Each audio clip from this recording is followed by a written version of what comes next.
sarananipun ingkang angka setunggal nika paduka pados laras gedhang pitung werna. Laras gedhang ateges gedhang godhong gedhang garing. Nggih, dadi kok cacahipun 7. Ingkang setunggal nika gedhang ingkang boten dipun tanem menungsa. Utawi gedhang menika wau nuwuhake wujuding wowoan wohipun boten saged dipun dhahar dening menungsa. Wah, lha kuwi gedhang apa wae? Gedhang ora ditandur menungsa urip dhewe, lamun to wis kok ora iso dipangan menungsa. Kuwi gedhang apa wae? Yen boten klentu nika gedhang beciji utawi gedhang alas. Gedhang wonten alas niku boten dipun tandur menungsa. Upami sampun nuwuh niku nggih wonten isinipun kathah. Mila niku boten saged dipun mangan dening menungsa. Yen wis ketemu laras gedhang pitung werna banjur puneh wae. Pados malih kembang pitung werna. Lajeng paduka laras gedhang niku wau dipun obong. Lakunipun dipun lebetake wonten ngaron. Ngaronipun kedah ngaron enggal kali ngaron anyar. Tumbasipun kedah wonten pasar ingkang dipun upeng dening perapatan. Kok saya ngono. Nggih, matur nuwun. Wong arep rabi kok bingungi wong. Rumangsapun cah-cah iku arep rabi wis loba rabi. Seneng dirabi, seneng digowo.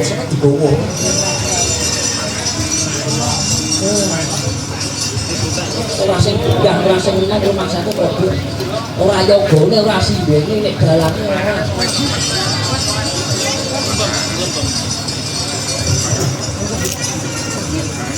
Dadi latune laras gedhang pitung werna mau diobong dilebokne ning ngaron. Nggih. Lajeng menika dipun paringi toya, dipun udhek kalih wujudipun kembang pitung werna kala wau, lajeng dingge kramas nganten lanang kalih nganten wedok kedah adus bareng wonten saklebetipun nggih adus. Oh, nganten lanang karo nganten wedok didusi bareng. Bakdo menika rondone utawi regetane menika dipun buah wonten perapatan. Nika kersanipun dipun ketabrak. Kabeh napa mawon ingkang numpak wonten dalan menika, menika ulang luar dening punaki utawi luar dening sakalanipun temanten menika. Kaya ngono ya wae. Mula den muga-muga walaya jati lemah nirmala Gus yen paduka menika semedya hang nglamar butuh saking pertapan Argawilis. Wah, lamun to aku pengin Semar sing ngebon-ngebone semudan-mudan sore nglamar wujuding putri saka pertapan Argawilis wae. Boten kula ingkang nglamar Gus. Boten patut.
kang kula tumingal prangat sampo samyo matali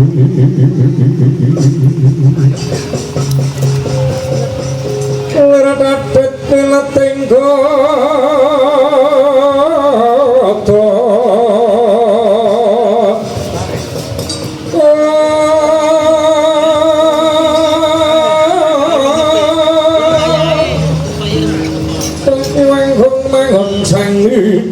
bincang sangat cimice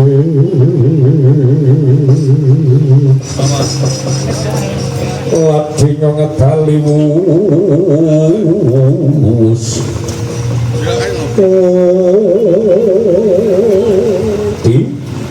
kuwi dikekarapan apa kuwi dikepingan apa marmanipun Kakang Wantasena gelandang dening Wong Semar iso ora bisa Kakang Wantasena kudu nyedhaki marang Si Adi bisa ngendi Kang lamun topo kang dadi sedhak untuk dina niku kepengin bangun wujuding tali ing tresna aku kepengin bangun Rama aku kepengin Rama Kakang wah yo syukur sing jemur iki lamun topo kepengin omah-omah njur bocah saka ngendi sing mbok senengi anake sapa aja nganti wis seneng karo bocah awara-awuran yen wis seneng karo bocah awura-awuran kok lakon bantem sirahmu kowe ora kaya mangkono kan aku seneng saka bocah aku seneng bocah saka Pertapan Arkawilis majane Begawan Jayeng Sabda kang wewangi sing indang Jayeng Resmi lho mongko Pertapan Arkawilis iki manggone ana sajroning desa bebasan adoh kutha cedhak ing wana utawa cedhak ing alas adoh ratu cedhak watu lha kok seneng karo bocah desa wis mbok pikir tenan di Kang bocah desa iki ayune ora digawe-gawe Kang bocah desa iki yen ayu iki yo ayu yen manis iki yo manis aku milih bocah desa tinimbang bocah kutha.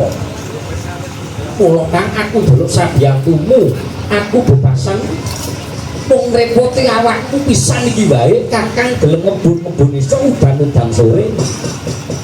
Nglamar saka Pertapan Arkawilis. Ketemu marang Begawan Jayeng Sabda kang wewangi sing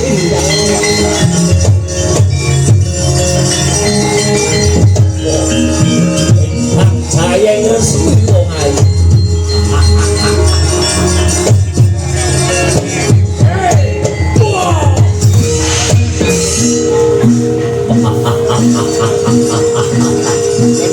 Boyo mirah, boyo sun wong ayu.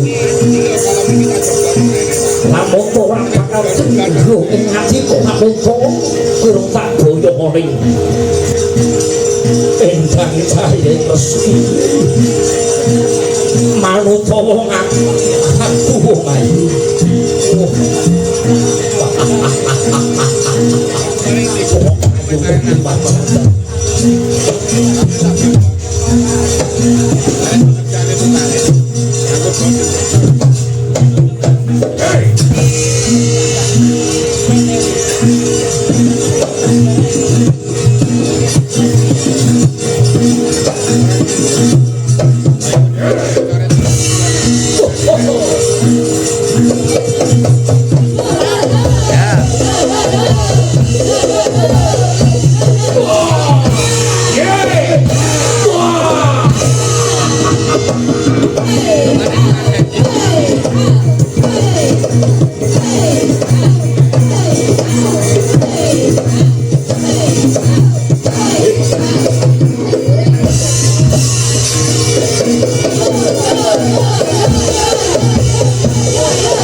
bisa somo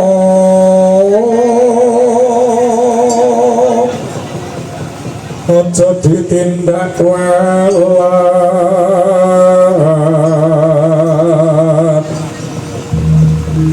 lah iya bener kandamu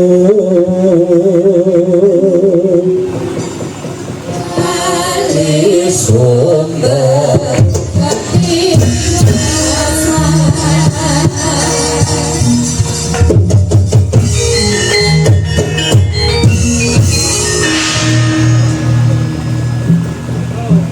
Raja Malik sejati ning alam kang timbing jagat yu bandaku yu dunyaku yu hamalku dhewe toko Tokok tejo mantri hopo dening abdiku bilung soro ito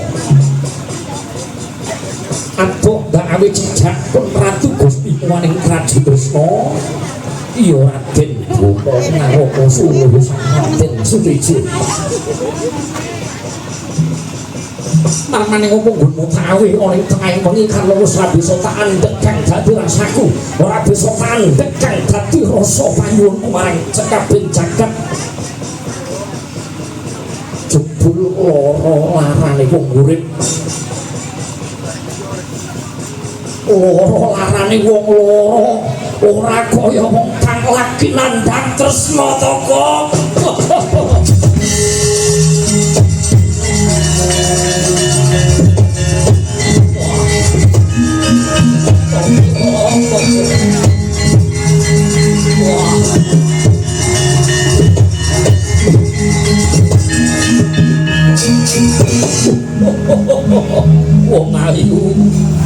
wong ayu sing dadi jantungan ing atiku bocah ayu ning kliwat jagat endang cahaya resmi wong ayu ben manlenggaten manlenggagus ulah pentejo mantri Gusti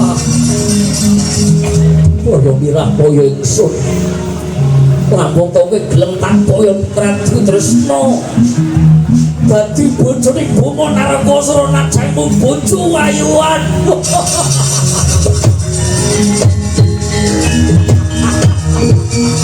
wah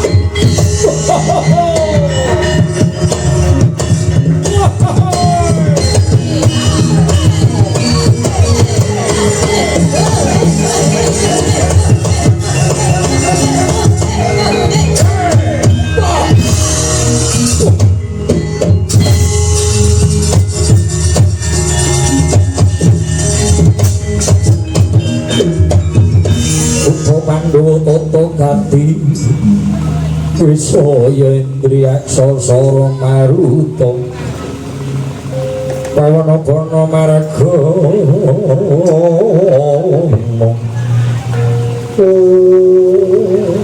Kang Toga apa lho wah jebul wong kang lagi nandhang tresna kok kaya ngono ya Kang ya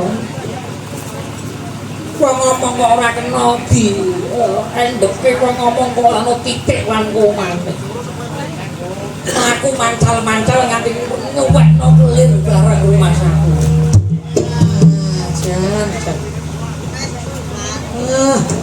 ora usah dipikir ancene wong lagi nandhang wuyung lagi nandhang gantur kaya ngono ning ya ora kaya ngono to Kang aku lagi nganggo ping video kok wis malah disuweki jan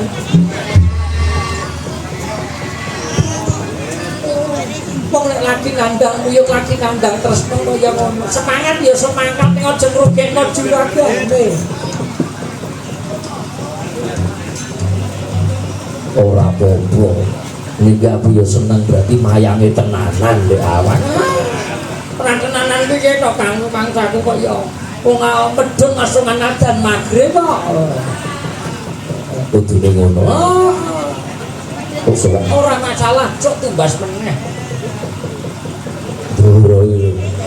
Doro bungo kepiye lho aku dhewe ya ora ngerti kok Kang pancen kok gawe sing mantu Doro Ndoro sesembahan kula Den.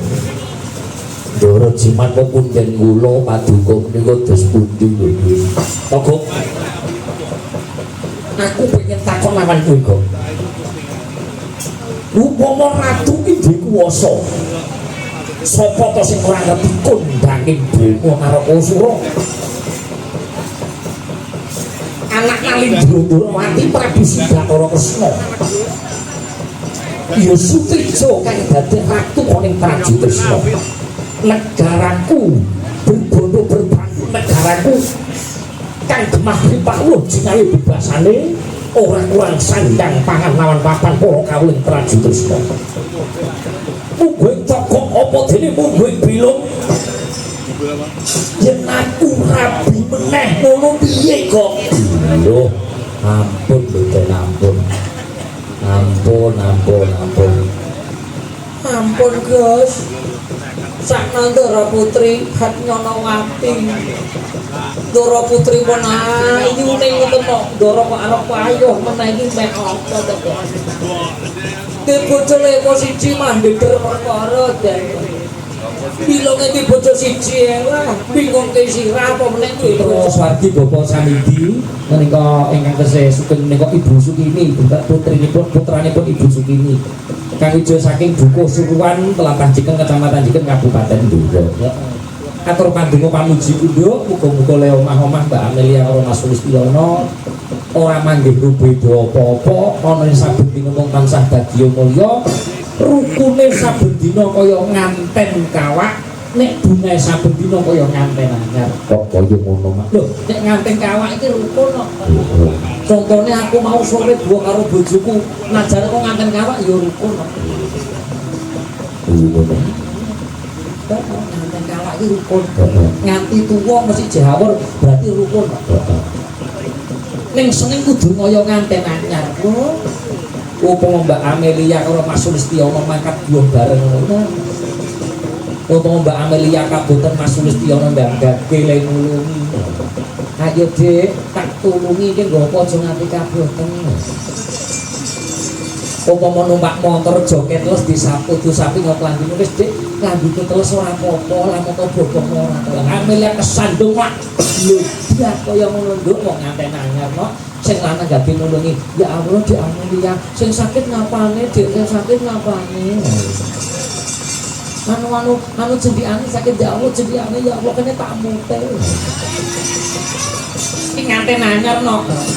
Betul ning nganten kawak kaya aku ndek sore mau bojoku wangke dalan non sewu kadosan utawa dalane Pak Depawi mlebu mriki kan rada ngrunjal. Padahal kok sepeda motor kok ndandal keswandung ning kono. Kono kuwi le malok piye yo mbok tulungi sing lara dijik sing apane sing saya ora nduk langsung tak nikmatane ra dileti kok iki jeglongan aku. Ora kaya ngono ora. Pokoke bojoku tak eman-eman wong bojoku dindik di bocah-bocah wis suwe aku apal. Angger pendak-pendak main, Bos, kok njupuk motor sik gayam, Bos. Bocah-bocah ning arep do klumpuk-klumpuk ngrasani bojoku. Sane aku ora ngerti ngono. Aku yo ngerti ning tak mbarku. Ora ngarah bojoku doyan garangan-garangan kaya panjak-panjak ora ngarah. Mana panjak jaipong kuwi anting-antingan gua. Edan sinden. Sindene semaput, aplah-aplah dituduh. Maning dono no, wah tenang sindene semaput ya Allah digendong. Kata wis do mulai nek gak gelem mulai nggone sing semaput. Ya Allah Dik. Ini Dik take napas buatan. Lah titi ane iki yo dirapi ora nduk rabine malah karo kancane yo panjak tendang. No, ya apa-apa ya Mas David ya urung jodone Mas David ya. Pokoknya ini judulnya kaya Mbak Amelia karo Mas Sulistiono tak dongakno muga-muga dadi jodoh dunia akhirat. Ora mung dadi bojo dadi ya jodoh sebabe apa nek ora kok bojo kudu jodoh. Nek bojo ki iso pegatan nek nek jodoh ora iso pegat ora iso pisah. Mugi-mugi Pak Deparwi sak keluarga sak paripurnaning pahargyan utawa sak paripurnaning wayangan nanggap ringgit purwa ngantos paripurna entuk sapi wayang pinaringan panjang yuswa pinaringan seger waras rahayu wilujeng warganipun ayam tenten warganipun mugi pinaringan turah-turah rezekinipun kagem anak putunipun besok Bapak Parwi kalih Ibu Jatri Bapak nek Pak Dwi Parwi ora tak dongake sugih mak tak dongakno slamet seger waras sing sugih muga putra putrine amin amin ya rabbal alamin.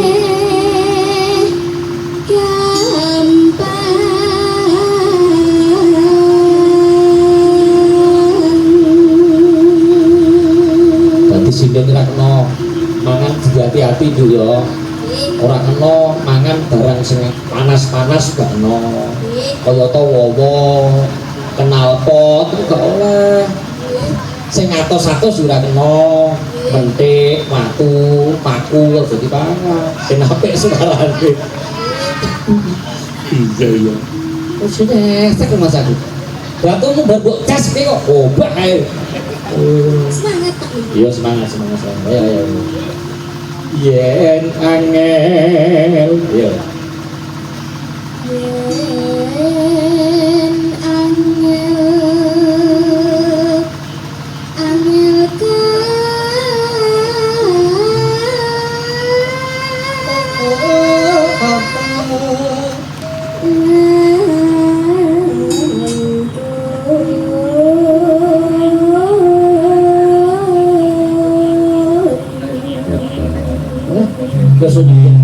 besok nyiden foto karo di sawah sak hektar tenang sawah sak hektar itu dadak ngiciri dadak ngabuk dadak barang jengah kalau nanti jadi sinden peng-pengan wah buat mamah Dewi delak sinden rabi bojo sampai omah jublu wah ora sinden laris ndak ono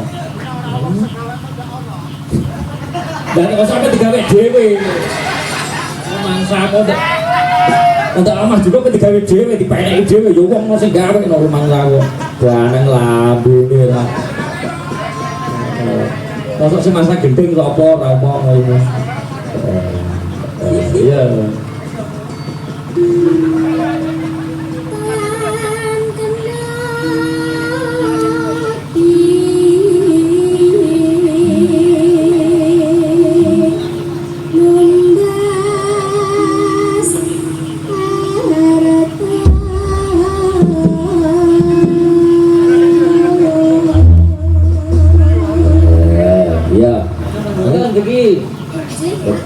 Betul bulu kan boten? Nah, betul sikil kan boten? Nggih, berarti ku tangane kudu obah, bulune kudu obah sak sirahe, nggih. Elek sikil kudu obah aja nembang ngadeg jejet ning kono wae kono ate masuk kono ate kono. Nah. Nduk, ana wae mendak ya mendak. Untang bilang untang ya ngono barang ya. Nggih. Nah, ayo jajal kaya apa? Pinka, ayo dia, yo.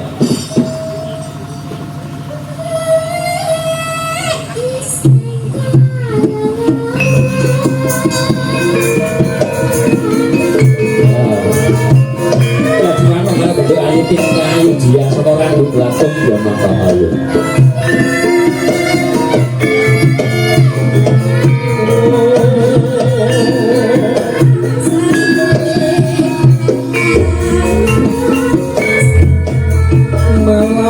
bangun presmo